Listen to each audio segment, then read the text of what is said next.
Oh, welcome to season 2, episode 6 of Talks of Outcasts, where we dive into the Bible, life as a Christian, and the journey of ministry. We are two preachers of the gospel. Miles is in the Midwest, where the people are holy, and I am in the deep South. All right, Miles, how are you today, buddy? I'm doing well. I'm not not really sure how that got started, but we made it there for the viewers there. It's good times.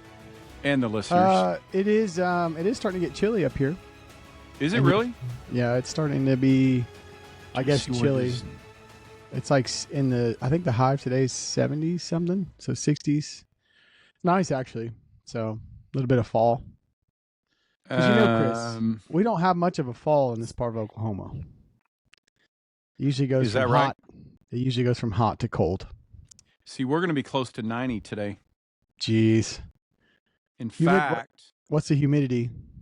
Let's see. What is the humidity right now down here in the deep South? 77%. That's right. Nothing says welcome to the South like 70% humidity. Almost 80% and almost 90 degrees in the middle of October. What's the projected feel like? I don't. Well, right now it feels like 73 and it's 67. So if it's going to be 88 degrees, maybe that'll feel like 95. Yeah, that's crazy. Humidity's wild, really. Yeah, you're not used to it. Humidity is wild. We are 9 degrees above our average daily high for this time of year. Nice. Yeah. Well, yeah, life is good. Yeah. How is old K-Dog handling the humidity since? Well, first of all, I don't know who K-Dog is, and our listeners probably don't know who K-Dog is, but she's fine. Man, y'all are going to be down in the 40s this week. That's what I'm saying, bro. Dude, Sunday, y'all going to get down to 46. I got to wear my coat. It's hoodie time. Well, I would have one on now, but it's kind of hot in my office, we feel like, for us, the feel like is 7 degrees higher than the temperature. For y'all, the feel like is 8 degrees lower. Isn't that wild? Let me check out that humidity. But see, what's crazy is that y'all's humidity right now is 75%. Really? Yeah. That's interesting. Well, this is some exciting podcasting we're doing right now. Yeah, well, we just like to share the humidity points. Hey, on today's episode, Chris and Miles talk about the weather. Two guys who know nothing about meteorology. There's a woman in that church, and she and I used to, and I don't think she listens to the podcast, but we used to kind of make fun about small talk, small talk, because neither one of us really felt like we were particularly good at it. And so we were trying to think of topics to just, for small talk. And it was like, the local sports team and, how much rain we've gotten or haven't gotten, right. Yeah. So anyway, the weather. Yeah. Well, you see, Chris, there's an updraft happening here.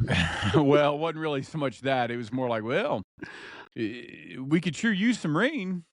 That's right. Yeah. That's right. All right. Well, let's segue on out of that so let's talk about something. I'm sure we'll have to give a little background and context because most people really have no idea what we're talking about when it comes to Southern Baptist life.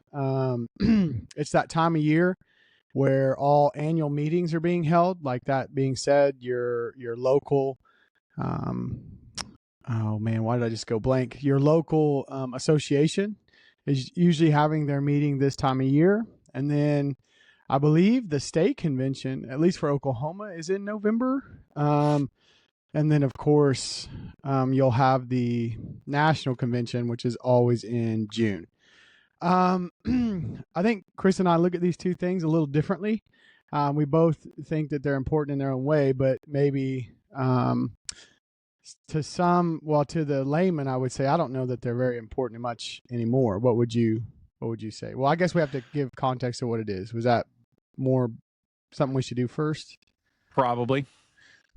Okay. Well, Go ahead, Miles. I'll try to make it clear as mud. So you as a Southern Baptist church, you belong to, of course, the National Convention. But before you can evolve all the way in there, you start in the association level, which is a group of local churches that are usually in a region of the state, and they work together, they cooperate together to do missions, and the whole thing is for that area of the state or wherever you are, because I think it's different as you get further west and north even. Their areas are vast. So like in Oklahoma, there's a bunch of associations split up, and so they're toward their people, and so everything's supposed to be as churches combining together to reach their counties that they're involved in. And then from there, you have the state level, which would be all of Oklahoma, and you cooperate together. And of course, when I say cooperate, I mean give money, and then that money is then turned into other ministries such as the collegiate ministries, which I'm a part of, disaster relief, which I feel like probably everybody knows about disaster relief because it's such a huge organization that is really doing a lot of work. North American Mission Board, and then of course the IMB are part of the missions that we give to. And then of course the National Convention, which is humongous. So, yeah. Yeah. And so like in the state that you are in, the state convention, the annual state meeting is always in the same place. It's always in the same city. Yeah.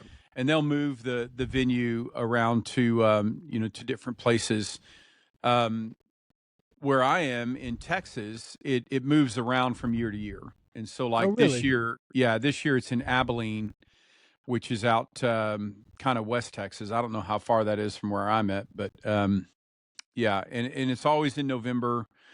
And yeah. So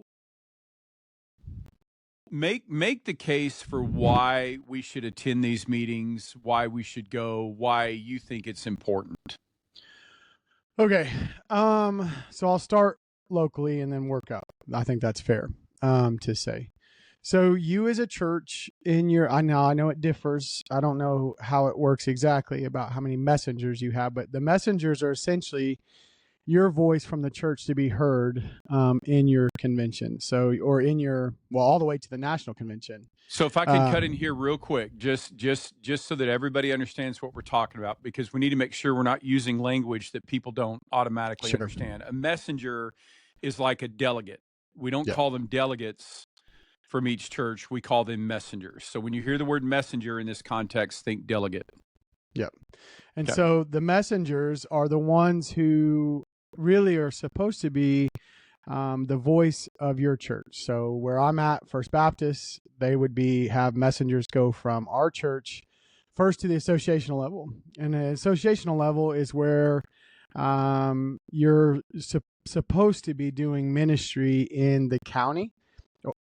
I think it's easier to say it that way because it's just in your segment of the state. Whatever your associational part is just depending on what part of the state you're in. And so where I work with three technical associations, but only really heavily involved in two of those. And so what it is as a church, and our church is in one of those, or the church I attend is in one of those. And so what we do is we go and we hear how money was spent and how they have cooperated together to advance the gospel through missions, local missions and foreign missions and other ways like that. And a lot of times in Oklahoma, we're very big about church camps. That seems to be a thing that we like to do, and I'll be as generous as I can there. But so the association, that one of them, and actually multiple I've been involved in, have a camp, and so a lot of the funds go into that camp to keep it going and all those things. And then, of course, in the state level, which is where I think that we as a church should be very much involved in, because there's a lot of money being used for good things. Some things we still don't really necessarily always understand where it's going, but that's why we should be there. Oklahoma Baptists are very good at doing disaster relief. I would say, we excel in there. And I believe, Chris, your wife did or still is she going to pick it up again, or just I take a don't, break? I don't know. They do have, each state kind of has their own version of the disaster relief, and the disaster relief is, of course, whenever there's a disaster. Oklahoma disaster relief, Texas disaster relief, Georgia, Louisiana. I mean, all these states have these teams Yeah. that will go out and they'll serve food, or they'll help with cleanup. They'll chop trees. They'll clean up after floods. I mean, they just kind of step in to help with the recovery process from these things. I don't know if she's going to do it here or not. We haven't really talked about it. It was something that she always really liked and she enjoyed being a part of. But Yeah. I don't know if she's going to do it here or not. Yeah, and so as you go through these meetings, I mean, they're not exciting. So let me just start. No business meeting. Well, that's not true. I've seen some exciting ones, but generally, these meetings are just about how we're spending money. But then, of course, here recently, they become more and more exciting about our doctrinal places and statements and those things. So why is that important, and why should we be involved? Well, first of all, I think that as a church, as you give money, you should know what your money's being done with. I know that I'm not saying that you should be able to, well, I don't know, let me be very careful here. You as a church want to be supporting things that are biblical, and you're wanting to see these things multiply and do well for the kingdom. So if I was to say why I would think that we give, of course, why we still should continue, is you're supporting missionaries, people now. Yes, you should a lot of ways they don't have to fundraise. And so those things are very important. Those things are working. Of course, disaster relief is huge. It's very big. I think probably one of the best things we do, because it's not always, it's gospel centered, but it's very humanitarian. And so if you've looked at like events in the places around here, a lot of times disaster relief shows up before the government. And so there's lots of things that are going on, just good humanitarian things there. They're funded through these things. And then, of course, one of the big things that I've seen lately is churches that can't afford to do mission trips, and things like that, smaller churches. I heard last night, I don't know if you know this, Chris, but the median church size is 75 and under. So it's getting smaller. And so these are supposed to be I don't know why your mic cut out again. And where is that? Is that just I think your it's part of the world, or is that across the I think across that the it's country? across the convention, but I could be wrong. It could just be in Oklahoma, but I think he said that it was all. And then of course, so what I would say is how it's supposed to work is all this funding comes together and is supposed to embolden and bolster the church. So I mean, it definitely has its drawbacks for sure, but I think it's an important part of church life to be a part of. I don't know if that made Okay. So, but part of the problem we have, and I'm gonna come at this from a little bit different perspective. So just one of the things is just what you said, is that if the median church is around 75, then why don't we see more of those churches, for lack of a better word, featured?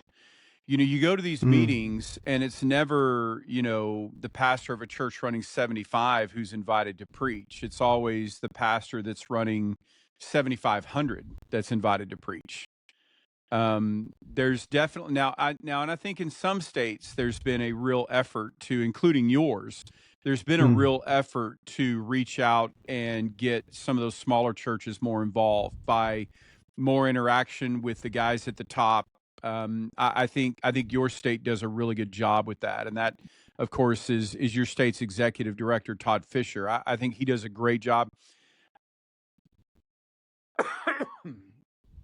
reaching out to a lot of those churches. But I think a lot of us feel the frustration because, especially at the national level and even at the state level, where we don't, other than raising our card to vote, and even then they just eyeball it. I mean, it's not like it's an Sure. exact number on a lot of things. Now, some things they'll actually count ballots.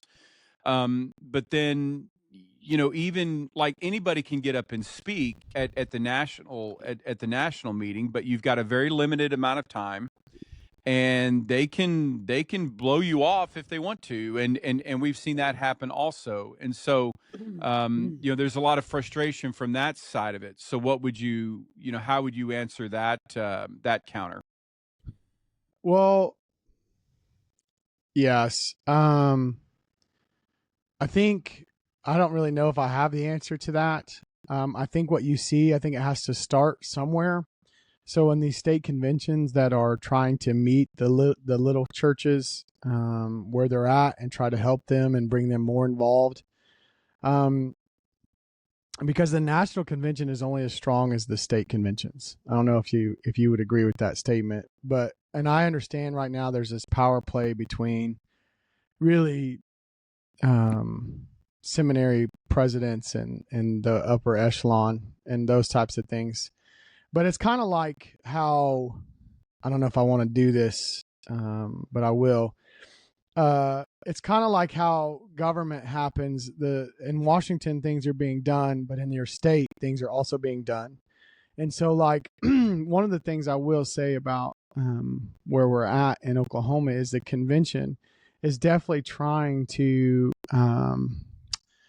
reimagine the relationship between the churches and the convention. And so I guess I don't know how to answer that question because there's big guys being shut down in the national convention, right? That's true. I And, mean, it's and in fairness, you can't give everybody unlimited access to the microphone, yes, or else you'd be there for 18 hours. I mean, that's yes, true and that's fair. But even okay, so laying all of that aside, even when you look at who's being appointed to committees, even mm, when you look at who's being appointed to some of these boards, there's very little small church representation. And sure, so if the average church is this size, then there should be more pastors and people from this size church that sure. are involved in some of these higher level meetings and processes, I would think. You would think. I also though would ask because it'd be interesting to know how many of those pastors are multivocational. And by that, you know, you could speak more to it than I can about being on state level committees. I don't know how that works with reimbursement, or if that does happen. I don't know. But on the other side of it is there is the uptick in trending of more and more bivocational pastors who have to work for a living and preach for the sake of preaching. You know what I mean? Not that their churches aren't compensating them at least a little, but there is the sense of the need to have the second job to carry everything. And so I can't know this with statistics, but I would just have to wonder how many of those guys could actually uproot and leave to do those things. Does that make sense? Yeah. Because if you're on the executive committee, which is the big committee for the convention that makes all the decisions and works through those things, it's a process. Like, you're not gone for one day. You're flying to wherever they're going. Isn't it Tennessee? Yeah, I think it's like a 3-day meeting. It's not something you can get done in an afternoon. Yeah. Yeah, and then it's extravagant, and so I just wonder if that plays into it. I'm not saying they're asking the little guy. I don't know that. I can't know that. I'm just a guy in the Northwest. But even if there was more of an effort to, get guys in there that are full time, but maybe not at, huge churches. I mean, there's a lot of guys that are full time that Sure. are pastoring churches of 150 Sure. or 200. Sure. And those guys aren't really invited to the table either. So it's there's a lot that we do that's really good, and the idea of churches partnering together to do a lot of these things is a good idea. One of the reasons why we have state mission offerings is because what was happening was that you had all these churches, or you had all these missionaries contacting churches, and churches were being hit up, 30, 40 times a year with missionaries coming through that needed to raise money. And Yeah. so, you could in some places you could have an entire year where your pastor never preached. You just had a different missionary come to Yeah. your church every week, and they're all asking for money because they all need funds. Well, and so the idea was, well, why don't we all just partner together, all the churches partner together and do mission offerings and those kinds of things, and we can do more with that if we work together than we can if we just kind of work separately and all work on our own. Well, that's a fantastic idea. I mean, it's a great idea. I just think some of these things, especially at the denominational level, have to be kind of rethought. And how do we engage more with? But part of the problem you've got is that you've got a generation of pastors that have just kind of written off, in large part, the idea of the denominational level meetings and so forth. And Yeah. and I don't know how you re-engage those guys. I think it's interesting you say that, just because it's very true. But also, I see a lot of younger guys really want to be, maybe even somewhat to a detriment, want to be involved in that, I agree. the political side of it. And I think it's because while bridges were burned, because they definitely were, there are a lot of people that are upset with the conventions, not just national, state law. And then even in Texas, you have the two, right? Well, there's the liberal side, and then everybody else. Or is there three in Texas? Well, there are two. There are two state conventions in Texas, and you have one that's, moderate, and then you have Sure. one that's, depending on who you ask, is either conservative or fundamentalist. And so it Sure. just depends on where you are on the spectrum. Yeah. Sure. Now, of course, Texas is huge, so that there's definitely going to be that. And so, Well, like so an example of that, Miles, just cut in real quick. You were talking about, the associations kind of working at the county level. Like the association that our church is part of is spread out over 3 counties. oh wow, And yeah, it just, depending on, what's going on, who's backed out, who's been added. Our association is between 90 and 100 churches. yeah, which is huge. Yeah. And the same thing is the one where I was at before here, when I was on the other side of the state. There was 48 churches in 2 counties, maybe. No, it was just 2 counties. And so, yeah, I mean, it just depends. Like where I'm at now, geographically, towns are so far apart that it's really hard for the association to really do well, because you're hours apart. Like you're Right. an hour from here, you're an hour from there. If you don't live in a bigger town, those types of things. And so where I would say that the associational level, I'm not saying they're perfect by any means, because there definitely is always going to be, anytime you have man in something, it's going to mess something up, right? I think that's fair to say. I think anybody in all these things understand that. And pastors, you got to humble yourself a little bit and understand that you can be wrong in some of the mistakes just as much as I can. You know what I'm saying? Mm-hmm. There has to be that idea there. And I think one of the things that is encouraging, and most church members aren't going to know this unless someone does these things and isn't a part of these things, is that these smaller state or these smaller associations are really trying to get back to that cooperating together for the sake of the whole. Does that make sense? Where I'm talking about sharing those, like, okay, this church is going to Haiti, and we have 10 extra spots if you want to go. You're any church in the association. I mean, we're raising money. We're helping fund it. It's not just, we want you to, of course, get as much as you can, right? But we're still trying to make sure that it's available for all of us to go, or even not even, international missions, state and local things. Hey, we're putting on, there's this tremendous ministry I'm just going to use names, in Enid, that does what they call grill walks. They're nationwide. They take people to San Diego. They take people to all these destitute places in the United States, and including our own states, or including our own state. And our associations are starting to utilize those things, and this comes through cooperative program giving. So it's kind of like you can't there are lots of problems that you can argue and go through, and I'm not going to dismiss them because I know there are lots of problems involved in it, but also there's so many good things that go along with it as well that as a church member, I think if you, man, how do I say this? You should be involved because it is major impact. It is doing major impactful work. And you should want to know what God is doing and maybe even give you a spark and say, hey, we can do this here. We can have a grill walk where we're at, or we can just, I don't know, pray for these people, or, hey, our church is made up of, our median age is 70. We are not able to go overseas. We are not able to do these things, but we can send $25 to this place, and that $25 is going to help. You know what I mean? And I think that's the beauty, and that's the reason why I would say you should be involved. And then, of course, moving from a church job to working for the cooperative program, essentially, getting to see the benefit that it happens.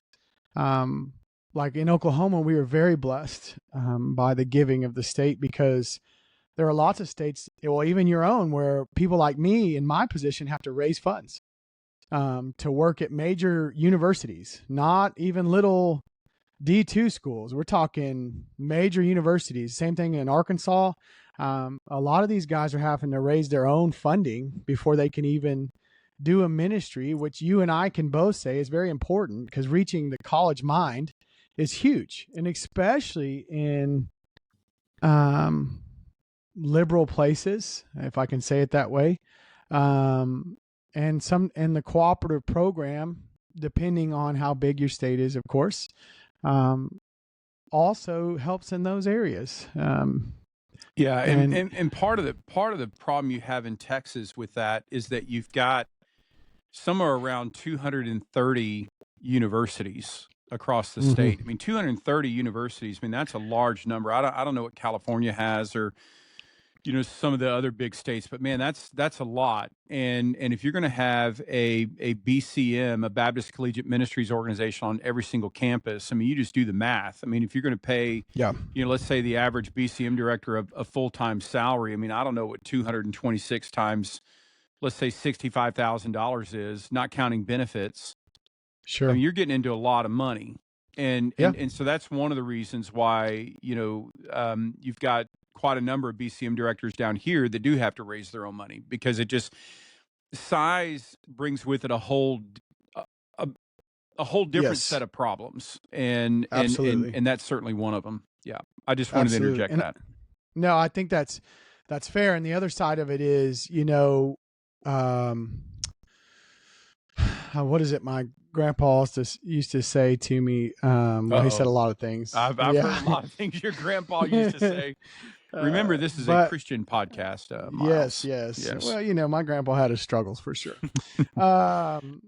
Is this the one about the buckets? No. That'll be another time. But it's kind of the same thing. What you're about is what your money will be about.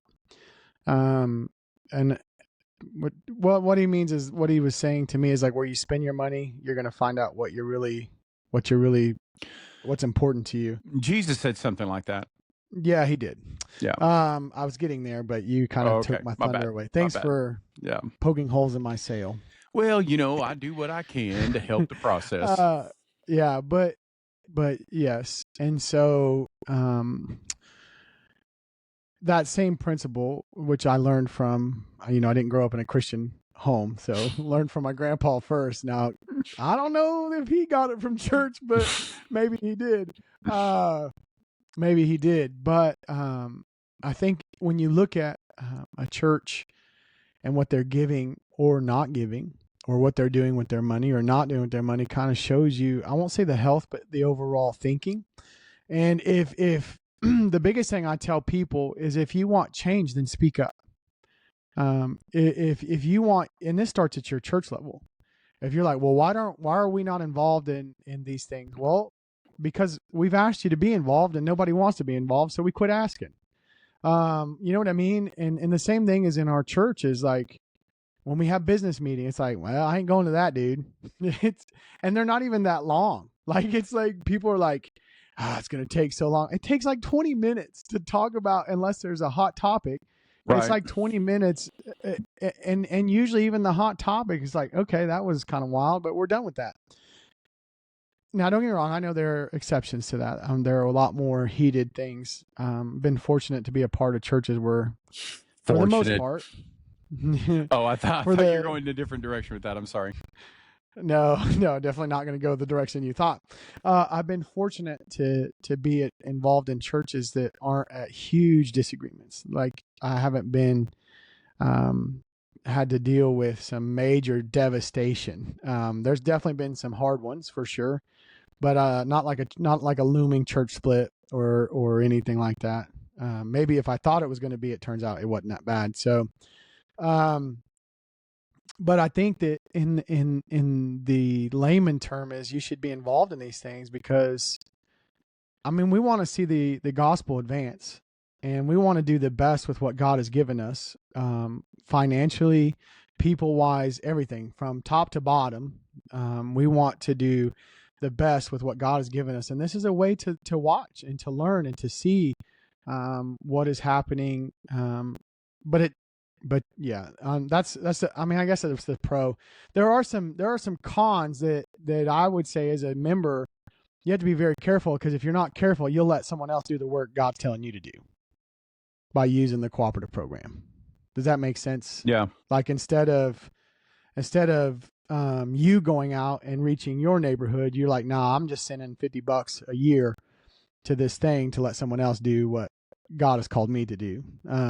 Does that make, I mean, I think there's the danger. And I think there's a danger even as Baptists as a whole that we hold, sometimes we hold the cooperative program almost in a super, I got to be careful here, super place where I think it allows us to be lazy as church people because we're expecting other people to do our diligence and do our work. So, you know, one of the things that we've talked about as far as like church business meetings go is that, you know, most people, you know, they want to go to church, they want to sing, they want to hear a sermon, they want to be challenged spiritually, all of those things. But when it comes to the inner workings and sort of that behind the scenes look at how things get done and mistakes that are made and things that aren't handled as well as they should be, you know, most people don't want to know about all of that. How much of that kind of mentality do you think plays a role in not just the local church, but also in terms of the association, the state, and then of course ultimately the national? Like, I don't want to see how the sausage is made. I just want to know that it's made. Yeah. No, I think that plays a huge part into it. In fact, the podcast I was listening today was talking about that very thing. Is most people don't want to see how exact terms as you used is the sausage is made because it's an uncomfortable process.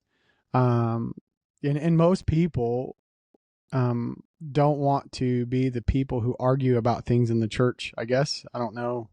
Well, not only that, go ahead. Go ahead. No, you go ahead. Well, I was just going to point out not only that, but then you also have real disagreements on a very fundamental level a lot of times. Like I know, you know, I've been a part of financial committee meetings or stewardship committee meetings where people have expressed serious reservations over the idea of the church having money set aside in investment accounts. You know, where it's just drawing maybe 0.5% or 1.25% or whatever, but just the idea that the church has money in investment accounts is a real turnoff to them. Like they just really have an issue with that. So in addition to what you're saying, you also have those very fundamental disagreements and philosophical disagreements about what should we do with this.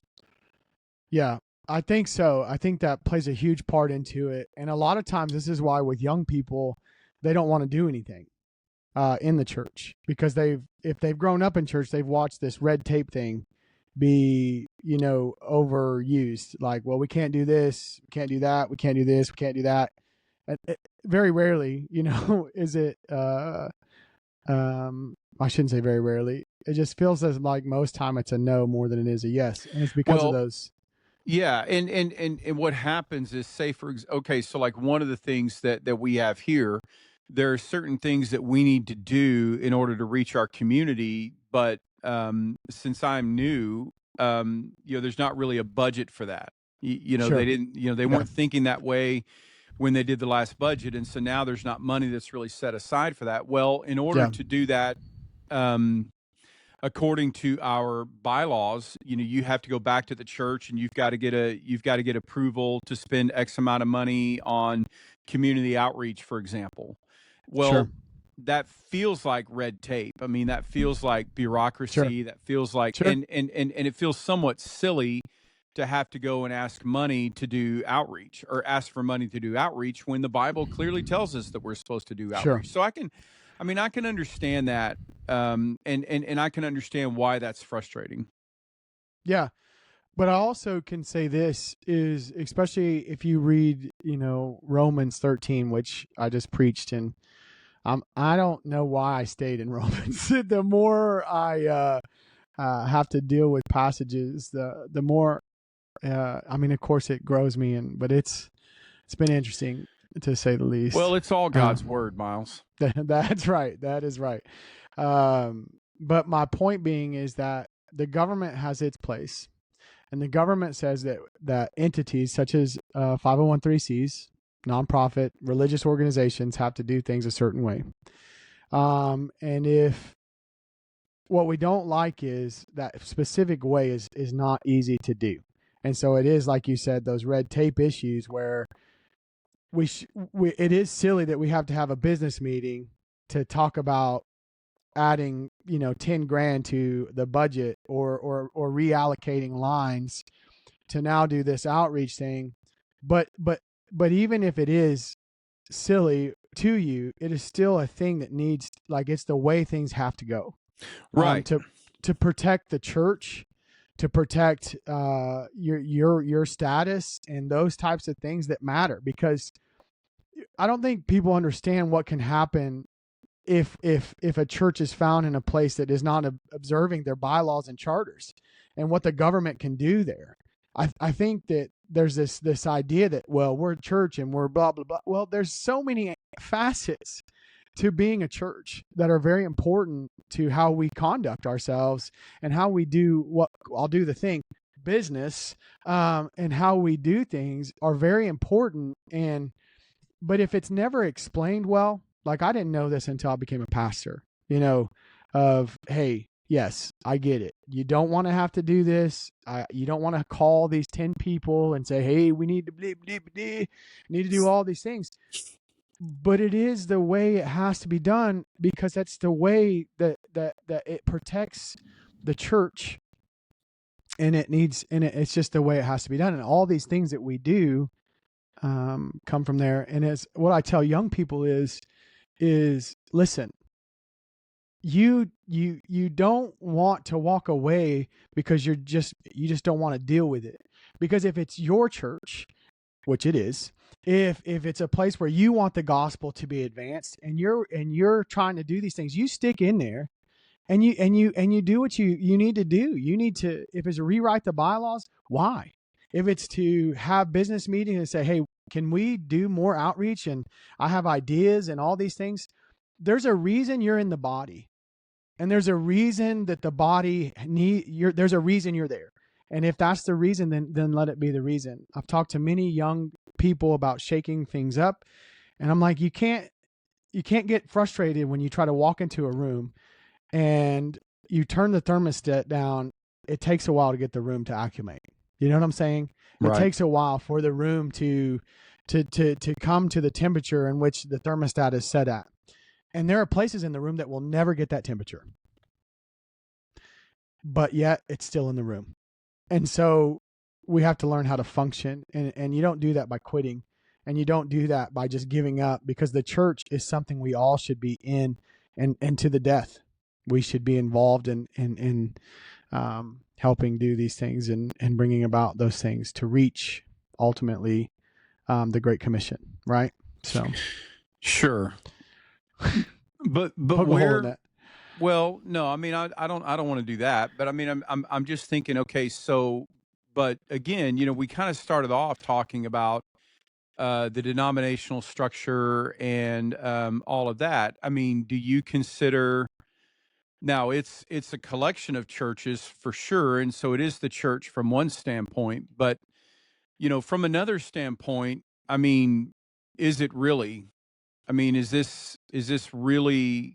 uh, I don't know. I don't even know how to ask what it is that I'm really that I'm really thinking. I just know that me as a pastor, I've got limited time Sure. and I only have so many hours in the day. And so, I've got to, and like when I was at my former church, I was writing, I was teaching classes at the college, I was trying to be a good husband and a good father. And, you run out of time and there's only so much time that you've got. And so then you want to add on to that. Okay, so now I have to go meet with this group of pastors, or I have to go, Sure. drive, an hour and 15, hour and 20 minutes to go do this meeting, and then drive home, and then that's a day that I've lost. And when you start adding all of that up, even though each individual thing might only be a limited amount of time, but when you add it all up, it's quite a bit of time. And so, Sure. where do you draw those lines where you say, okay, in order for me to pastor my church effectively, in order for me to pastor my family effectively, what do I cut? Do I cut sermon prep time? Do I cut, Sure. this Sure. writing this discipleship material time that's for the flock that God has entrusted to me? What do I cut out? I think that's going to be different for each guy. Not everybody is writing discipleship material. Not everybody's teaching at a college. Not everybody those things. I know lots of bivocational guys that are still involved in associational level things.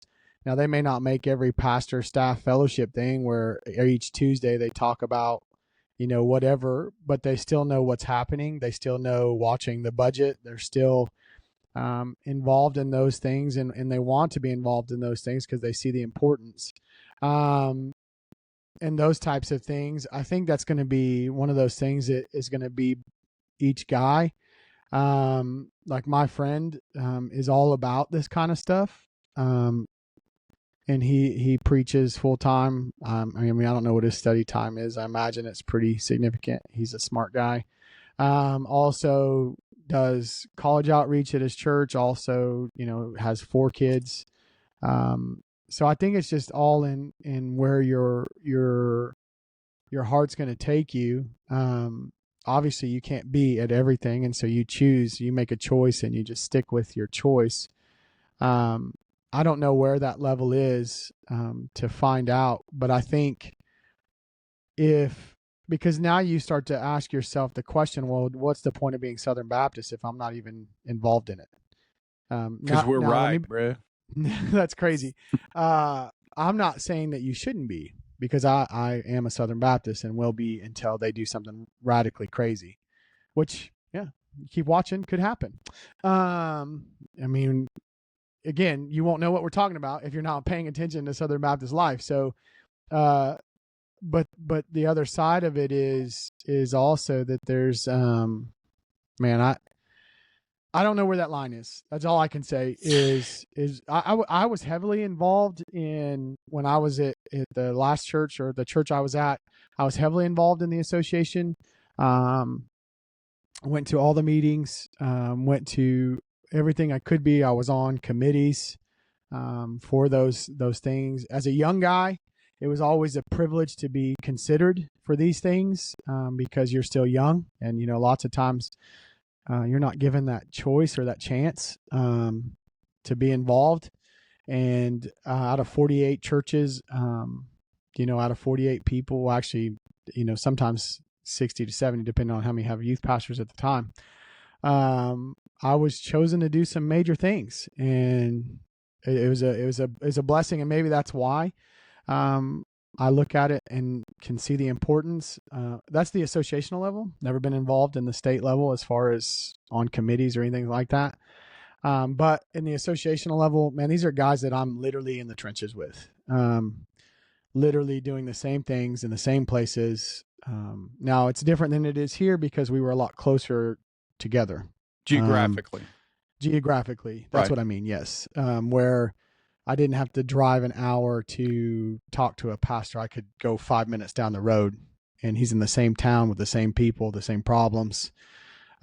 Everything's close to me. Well, everything is the same. You're in the same town. And then, you could branch out further than that. And the areas are still kind of all particularly the same. And so that was more, I loved the association level, loved it. And it provided a great sense of source for me. I had to do church discipline at a church without a pastor. These were the guys that I ran to and, just cried with, prayed with. These are the guys who really helped shape me as a pastor's mind, in those times. Kind of like, I would say the relationship that I developed with you, just being in the same town and doing ministry in the same town, was the ministry that I had and friendship I had with like 10 guys. And that to me is the most important thing, because as well as I do, as a pastor, it's lonely. And there's aspects in which you can't say to church members, not that you're talking bad about them, but you don't want them to, you're carrying their burden, if that's a better way to say it. And so you can only unload in certain places. And the associational level is kind of where I learned that you could do those things. Not with everybody, of course. I mean, we're still people, but you find that's where I found those people. And that's the love I have for the association level. And even the associations I'm in now, I don't get to do the fellowship stuff, because you're right. It's an hour away. It's a day. Like, it's a day deal. I would leave at 8 and won't get home till like 3. And then, there's nothing left. And so there are those times. And sometimes I'm wondering if I should sacrifice, once a week or once a month, and looking into getting involved in those things. Of course, you don't know. You don't know what the week brings, because there's always a challenge in every corner. Yeah. And we're obviously talking about something here that the scripture doesn't speak explicitly about. Sure. Right. I mean, there's no place in Romans where you can turn and where Paul gives counsel on, how much associational involvement each pastor needs to undertake. So you're right when you say that it just depends on the individual. But what I found is that while that's true and that's correct, with a lot of people, that's not reality. I mean, with a lot of people, if you're not at every meeting or if you don't make this a really high priority, well, then you're somehow less than the rest of us. And I can't disagree with you there. I know that's true, and I know that will be true probably for the ends of time. But what I can say, and what I would say to any pastor listening to this, you need to humble yourself, because there have been seasons in your ministry where you were not able to do things because of life, right. And there are times when you just need to take, and this is only because I've been chastised by men, and like, you don't understand what they're going through. And then you kind of just got to stop talking and listen and understand that there are seasons and times in life where men are in the fire. If we want to use, I'll just use biblical terms. They're literally in the oven, like Shadrach, Meshach, and Abednego, and all they're holding on to is Christ. And they can't make an associational meeting because their church is falling apart. Their life is falling apart. The literal gates of hell just feel like they're at the door, that they can't do what you want them to do. And it has nothing to do with you. And maybe instead of treating them like they're less than, then maybe that's the time where you stop and you pray, or I don't know, do what you're supposed to do as a Christian, right? And love each other. So this would be where the humility says, if I'm on any associational things, and I'm probably gonna get in trouble, but if I'm a pastor in an associational thing and someone hasn't been coming for a long time, instead of just writing their church off, maybe I give them a phone call. Sure. Maybe, I don't even think maybe. the right thing to do is to reach out to our churches and say, hey, I don't know what's going on. I don't know. Because if you're like me, you walk into this thing blind, you have no idea the beef that has happened. You have no idea what's gone on in the associational level. So you walk in, you're like, hey, there's these churches aren't involved. Well, has anybody called them? Well, no, Right. they just quit coming 10 years ago. So we just, move on without them. Well, why? Yeah. What? Why? Maybe they need help. I don't know. Maybe their churches are closed. Maybe their church is dying. Maybe there's a way we can anyways. Yeah, I'm going to get off my soapbox about those things. But I can say this about Oklahoma Baptist, and this will be my last thing, is we have leadership that cares about the smaller churches. And I know there are going to be some people that don't agree with me, and that's okay. But I spent time calling churches that I will never do anything other than call them and pray with them. And that is something that our leadership from the top has made priority that all of us do. All of us that work for Oklahoma Baptist call churches to pray with pastors to see how we can help them, see if they have any needs, complaints, whatever that is, and to talk to them and pray with them. Now I know that's a small thing, but it's a huge thing in convention life. You know what I mean? For the convention to be reaching out to every church in the state at least one time. And that's a major task that has been assigned to the Oklahoma Baptist. And so I think that while these problems exist, I think at times you see glimpses of hope. You see glimpses of the church and what it's supposed to be in, and that was where I would tell people to rest and try to be involved in those things. So. Yeah, and I think that's really good, and I do think that the cooperative program, I do think that working together is an idea that's worth holding on to, and I do think some things could be done better, but you're always going to have that, right? And so I think there's great value in the partnership that exists, and so, I agree with all of that, and I think every pastor and I think every church member, to the extent that they can, ought to be as involved as they can, and that's a good word, and I think that's encouragement, and I think that's advice and counsel that's well worth hanging on to for sure. It's good. Well, I don't know if this will be one of the most listened to, but hey,